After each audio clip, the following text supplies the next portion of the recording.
मी ज्या गावात कामाला आलो त्या गावाचं नाव नारायणगाव जरी असलं पण त्याची महाराष्ट्रात ओळख आहे तमाशा पंढरी. माहिती आहे मला. 5-25 तमाशाचे ट्रूप्स येतात. हो. कलावंतांची गर्दी असते. हो.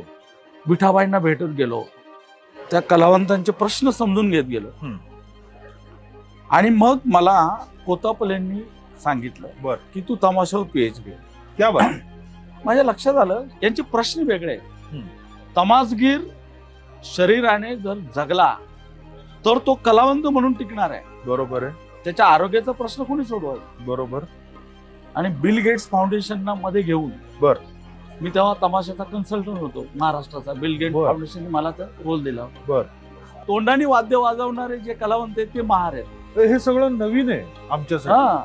आणि तमाशामध्ये हाताने वाद्य वाजवणारे जे आहेत ना ते मातंग आहेत. बर. ढोलकी मातंग वाजवतो, बर हलगी मातंग वाजवतो बर बर आणि सनई महार वाजवतो. बर. का बरं? कारण त्यांच्या जाती व्यवस्थेमध्ये हा चामडाची संबंध मातंगाचा आहे. हा हा हा. तमाशातल्या वाद्यांना पण स्वतःच्या जाती आहेत जशा कलावंतांना. मग तमाशातले जे काम करणारे जे आहेत ना हे सगळे 18 पगड जातीतले आहेत. दलित. हो हो. म्हणजे नाचायला विठाबाई, हो. कांताबाई, हो. सगळ्या ह्या सुरेखा पुणेकर हो. सगळे नाचणार. हो. नाव त्यांचं. हो. पण आर्थिक मालकी मात्र.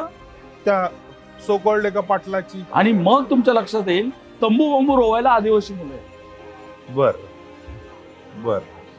ही जी उतरंड आहे हा. ती उतरंड तमाशात आज पण आहे. बर.